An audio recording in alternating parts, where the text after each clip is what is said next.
भारत की रक्षा शक्ति को मिली नई मजबूती। भारत ने रक्षा क्षेत्र में एक और बड़ी उपलब्धि हासिल की है।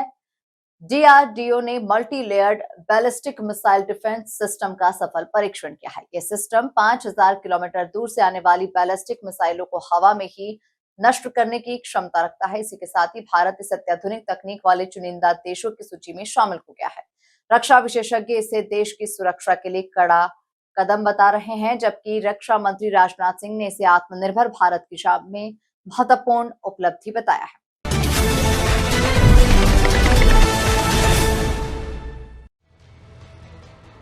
क्या आप जानते हैं कि दुनिया में केवल मुट्ठी भर देश ऐसे हैं जो आसमान से गिरती मौत यानी inter continental ballistic missile ICBM को हवा में ढेर कर सकते हैं, और आज भारत भी उस एलीट क्लब का परमानेंट मेंबर बन गया। 10 और 11 जून 2026 की वो तारीख जिसने बीजिंग से लेकर इस्लामाबाद तक खलबली मचा दी, क्योंकि डीआरडीओ ने भारत के चारों ओर एक ऐसी अदृश्य दीवार खड़ी कर दी है जिसे पार करना नामुमकिन। और सबसे बड़ी बात, भारत सिर्फ अपनी रक्षा नहीं कर रहा, अगर दुश्मन ने आंख उठाई तो उसकी आंखें फोड़ने का इंतजाम भी हो गया। भारतीय वायुसेना और डीआरडीओ ने मिलकर रुद्रम 2 का सफल परीक्षण किया। एक ऐसी मिसाइल जो दुश्मन के रडार की सिग्नल को सूंघते हुए उसके कमांड सेंटर के अंदर घुसकर ब्लास्ट करती है। रक्षा मंत्री राजनाथ सिंह ने साफ कर दिया कि भारत को अब नया मुकाम मिल चुका है। दरअसल आज हम बात कर रहे हैं उस मिशन सुदर्शन चक्र की, जिसकी घोषणा प्रधानमंत्री मोदी ने 2025 में लाल किले की प्राचीर से की थी। जून 2026 के इन परीक्षणों में भारत ने अपनी multi layered ballistic missile defence BMD क्षमता का लोहा मनवाया। ये एक 3 लेयर सुरक्षा कवच है। अगर कोई दुश्मन मिसाइल दागता है तो पहला इंटरसेप्टर उसे अंतरिक्ष में ही खत्म करने की कोशिश करेगा, और अगर वहां से चूका तो दूसरी और तीसरी लेयर उसे भारतीय सीमा में घुसने से पहले ही राख कर दी।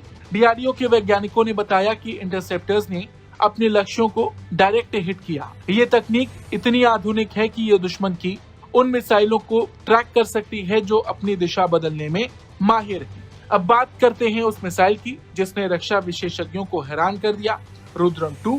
ये एक एंटी रेडिएशन मिसाइल है। सरल भाषा में कहें तो युद्ध के दौरान दुश्मन सबसे पहले अपने रडार और कम्युनिकेशन सिस्टम का इस्तेमाल करता है। रुद्रम 2 इन्हीं सिग्नल्स को पकड़ती है और सीधे उस सोर्स पर हमला करती है। डीआरडीओ के मुताबिक ये टेस्ट ओडिशा के चांदीपुर में बेहद मुश्किल हालातों में किया गया। इसे एक फाइटर जेट से लॉन्च किया गया और इसने पिन पॉइंट एक्यूरेसी के साथ टारगेट को तबाह कर दिया। इसे हैदराबाद स्थित आरसीआई ने स्वदेशी रूप से विकसित किया है। इसमें लगा सीकर और नेविगेशन सिस्टम पूरी तरह भारतीय है, जो आत्मनिर्भर भारत की सबसे बड़ी जीत है। वहीं रक्षा मंत्री राजनाथ सिंह ने इन परीक्षणों को करीब से देखा और डीआरडीओ की टीम को व्यक्तिगत रूप से बधाई दी।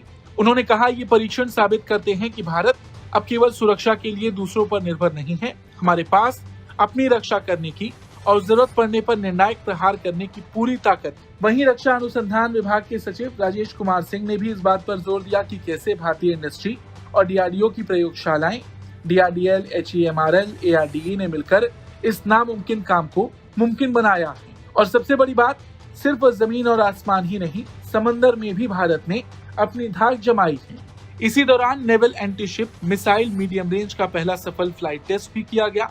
ये मिसाइल दुश्मन के जंगी जहाजों के लिए यमराज से कम नहीं। अब हिंद महासागर में भारत की इजाजत के बिना परिंदा भी पर नहीं मार पाएगा। भारत के लिए ये परीक्षण महज एक तकनीकी सफलता नहीं, बल्कि एक स्ट्रैटेजिक मैसेज है।